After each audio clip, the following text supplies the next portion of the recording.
Hey friends, what's up? It's your girl, Miss Sharita, and I'm here. Let's see. Okay. I'm just gonna at the campus. It is 10:38. I'm at the campus because I just finished taking my Unit 1 exam for Med-Surg. This is an exam that I actually took on June the 11th, and I had to retake the exam today. I completed the whole exam, took the whole exam. Unfortunately, the other person that was taking the exam, they didn't get their full allotted amount of time to take the exam. Not only did they have issues with their time within the disability center, but my class, they were having issues with their time, with their testing as well, so some of them had to retake their testing right there on the spot. I myself, I guess they were saying at the disability center that I didn't even have my full amount of time that I was supposed to have, even though I did actually complete my exam in a timely manner. It was done. I completed my whole exam. I didn't really have nothing to say about it because it was completed. What I will tell you is because this got, because like I said, the one student didn't get their time. Well, it was a whole issue with the whole campus. So because everything got sent up to higher mechanisms, I was faced with the situation of I had to retake my exam as well. So how it would work is my instructor said she's going to take the higher of the two grades, and that'll be my grade. I don't know what my grade was on the first exam. I do know that this exam was different, and not even different in a good way. I can't even say that it was an easier exam because it wasn't. I almost feel like I did better on the first one, just thinking about it in my mind. But I really don't know, because some of the questions, the way they were worded, made it a little bit more difficult. So really not sure how I did, but what I can say is that I'm happy that that's over. I took that exam. I just popped my Alani. If you guys are familiar with these Alanis, this is the new purple cotton candy Alani. So I'm sipping on this. I actually have an hour until my class starts. I didn't bring my charger for my laptop, so I don't know if I'm gonna be studying anything or doing anything. There is something that I can do. I might,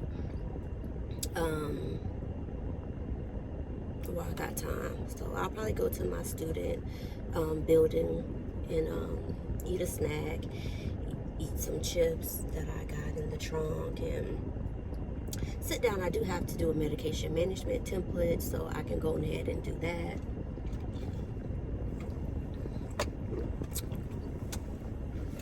That'll be nice. So let's go over to the student services building. There is a motorcycle bike like extremely close to my car, and don't know who parked their bike that close to me, but I really didn't like that. Yeah, I feel like if I was them, I would have parked my bike a little better than that. But neither here or there. Oh. Distance.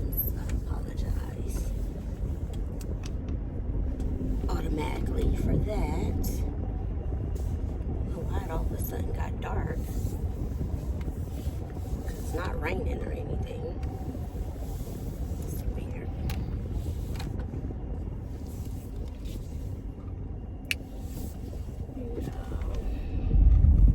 I was thinking about going to get something to eat, but I think I'm not. I'm just gonna snack on something because lately my stomach has not been the best feeling.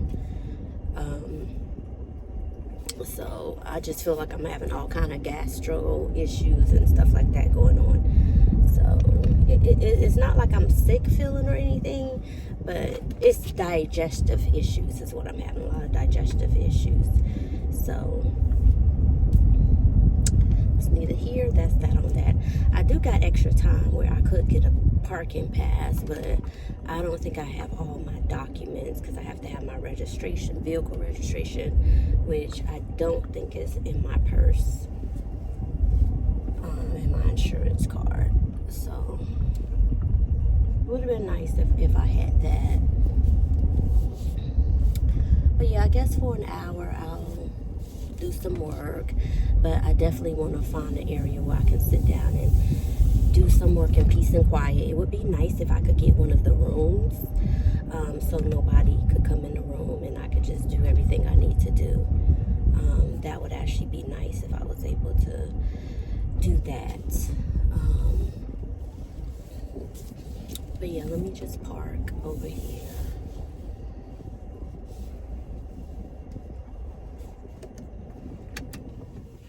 Park over here, park my car. Hold on, I'm gonna put this up. Oh, guys. I'm sorry, it's gonna be hot. Oh, y'all see me? Oh, that gives great lighting. That gives great lighting. But yeah, it's gonna be hot, so let me put this up.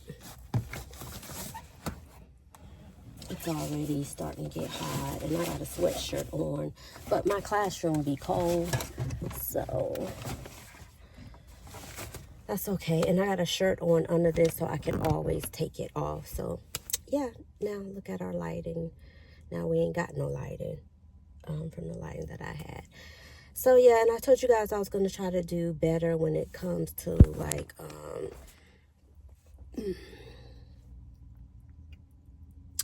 when I'm posting my camera angle. I said I would work on that for you guys. Yeah, I'm pretty tired. I'm a little tired. I had to be here by 9 o'clock this morning. And so that's one thing. Anytime I have to take an exam over in the disability center, I definitely got to get going earlier in the day. So that doesn't always make me happy, but it is what it is. So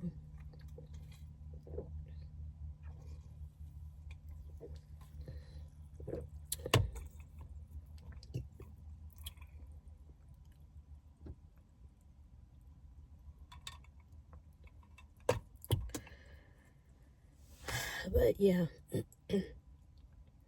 I definitely feel like I've been having some digestive issues. Like it's been taking longer for my stomach to be able to digest things that I eat.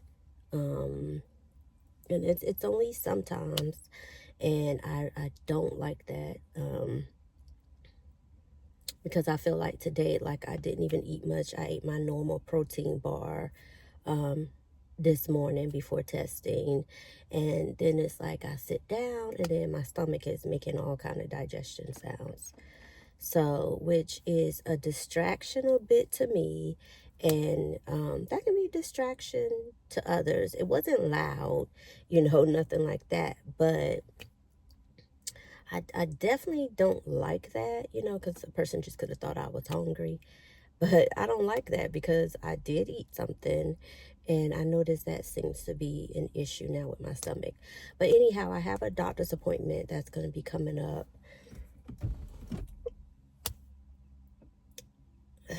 pretty soon,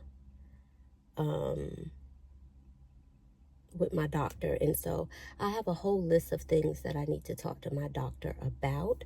So I'm really interested in going to that appointment. I definitely need to talk to my doctor about getting a hormone test to check my hormone levels. And if you're a woman, that's very important. And not just my hormone levels, my A1Cs is reading high, which when it reads high, it puts you in a pre-diabetic is what that means. So I definitely want to talk to my doctor about that. I want to talk about what kind of things we can implement to help me not go towards becoming a diabetic. So a pre-diabetic doesn't mean you are diabetic, of course, but it means that you could be. You know, if things don't get in control, if that A1C don't go down, or if it goes up higher than into the diabetic. So I definitely don't want that to happen. So me and my doctor do need to talk about that and come up with some kind of plan for that. I also want him to check me for something else as well, to see what could be causing my digestion issues that I've been having going on, stomach issues, just so we can rule out some things like that, because there's nothing worse than your body being off track, you feeling off track, and just not feeling yourself.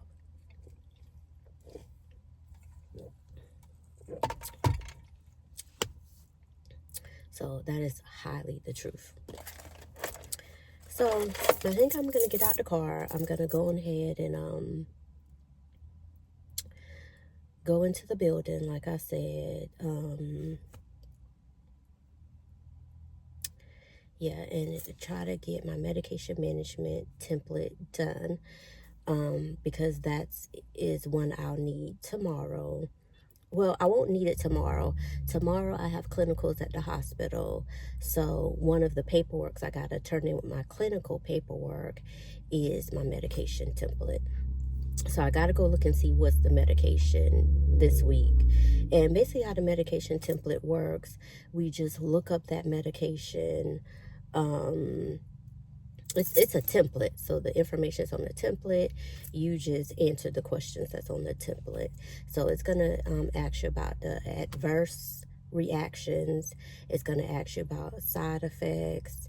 And all this is information we get from our library, Davis Drug Guide, that usually has all the medications. And then if Davis Drug Guide doesn't have it, we check Mayo Clinic, and there's a few other ones that we check too. So it's just like, what would be the complications? What is the mechanisms of action? What does the medication do? What is it for? If there's any black box warnings, I always notate that on my medication template as well. So it's just some simple things like that. I probably do have one that I can show you if I can get into my bag. I might have one that I can show you. Oh yeah, here we go. I know you guys can see it, but it has the questions right here. The route and the dose of the medication, and so as you can see, so this is what it looks like for this semester. Last semester it looked kind of different. And also our CJMs, the form I have to fill out while I'm at clinicals on my patient, this is the form that I fill out. Ooh, I'm sorry. While I'm at clinicals, this has the times that I do my vitals, my vital checks, which I do my vital checks more than that. Information about the patient, the labs that I gotta look up. They have the name of the labs there, so it makes it really easy for me to look that up. So this right here is the CJM. This is a form that we always got to turn in the next day after we're with our patient. And some of the things we have to fill out on here is the medications, the dose, the frequency, and I am administering medication now. So I like to write down whatever time of medication I'm going to be administering, whether morning or afternoon. I like to write down all of those medications, what they are for, and I like to write down the side effects to all those medications so that I'm knowledgeable on that, and I can teach that to the patient, because you have to let the patient know what's the medication you're giving them and what side effect to look out for.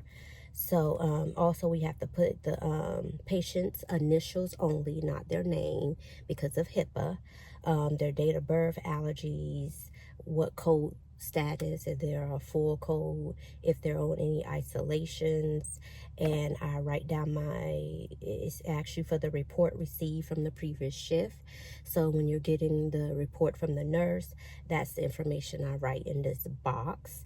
Then it tells we can put our expected findings, what we expect to find, versus the unexpected findings. And every time you have a patient so far, I always have unexpected findings.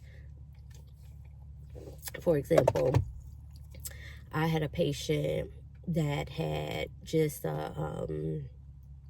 for example, a knee swelling issue, right?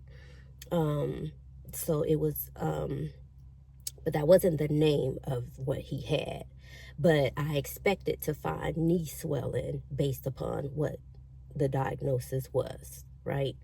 What I didn't expect to find was that my patient ended up having chest issues, chest pain, had to be ordered an EKG, had hypothyroidism.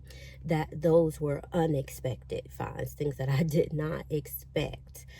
Okay, so this CJM, it looks very intimidating, and that was just only the first side of it that I showed you. There's actually a back side too, but I can tell you it's just very easy to fill out. Some of it is the background. What procedures has the client had? What is their previous medical history? So you can find that from the electronic file. What is their previous surgical history, if they had any previous surgeries or things like that. What are recommendations? What is the plan for the client upon discharge? Even if the client isn't going to be discharged yet, what would be your plan, my plan for this patient? So once you start doing this stuff, it gets pretty easy, because this is all information that you find out through the day while you're working with your client. And a lot of the information you can find through the healthcare chart, through the health chart. For your client. So, and then we also do care plans when we do clinical sims here. We do a care plan. And so this is like my care plan from my clinical sims I did here. Some of the questions that was on my plan right there. And also, friends, I am going to leave my email.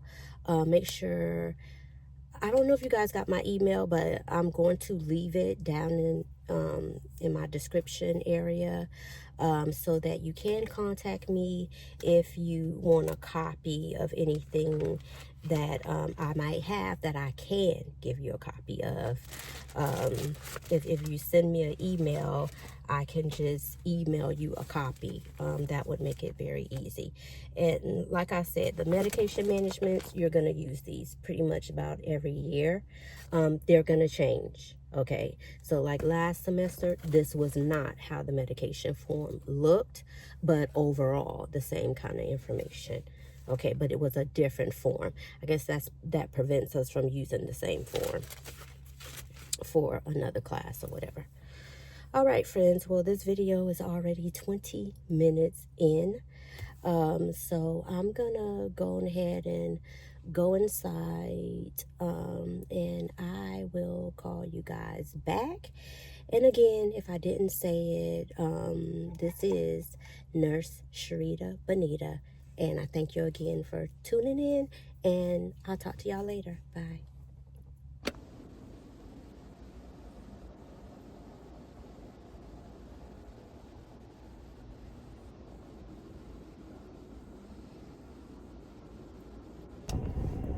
All right, friends, I am back. Told you guys I'd call you back.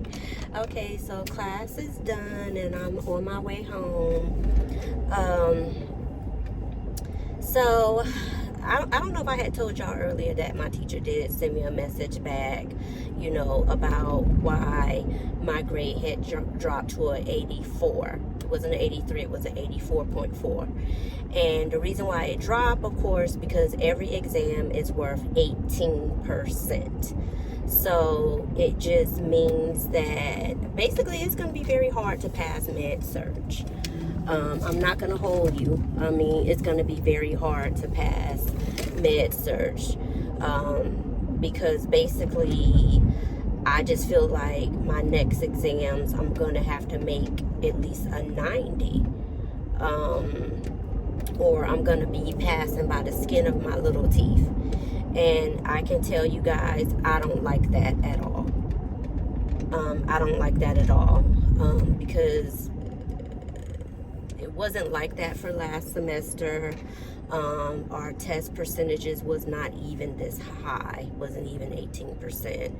So how it worked last semester was if you made an 80%, your grade did not drop. Your grade did not drop. So where this car ran the red light. Guys, this car just literally ran the red light. Like, I was just sitting here at this red light and this car just went through the light.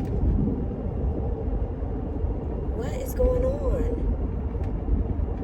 Okay, friends, I'm so sorry. That car just really distracted me, because I'm just thinking, you know, it's not that much rush in the world to do that at all. Okay, so yeah, if we made it 80% last semester, our grade did not go down. We maintained the same percentage we was at. But it also did not go up. In order for our grade to go up, we had to at least get a 90% or more. You had to make an A. But as long as you kept hitting that 80% on your exams, wherever you was at, that was where you was at. So, and even if you failed an exam, it would only drop you maybe 2 points down. So that's a huge difference. This one is like you make an 80% and it's like it's taking a good bit of points, because let's say I was at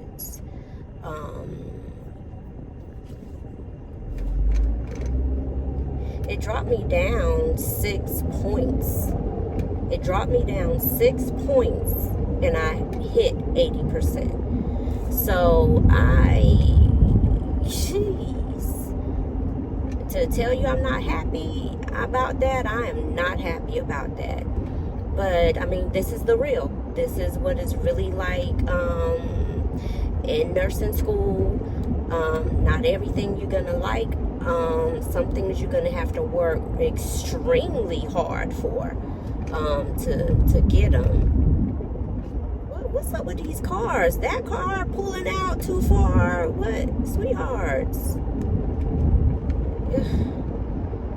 Yeah, you gotta really, really work hard through this Med-Surg, and this makes me understand why a lot of people don't make it through Med-Surg, fail Med-Surg, is because of this.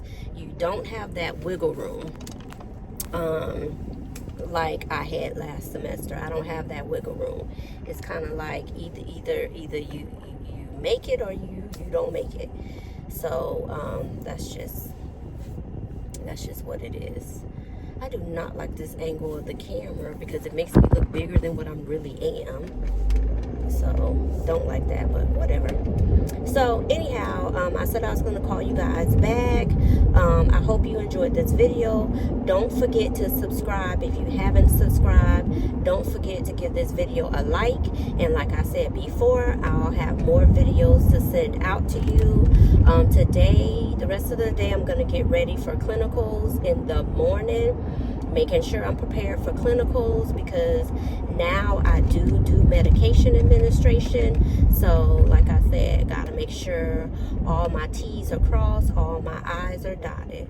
So love you guys, have a blessed day, and always try as hard as you can. Never ever give up. There's always a possibility. Bye guys.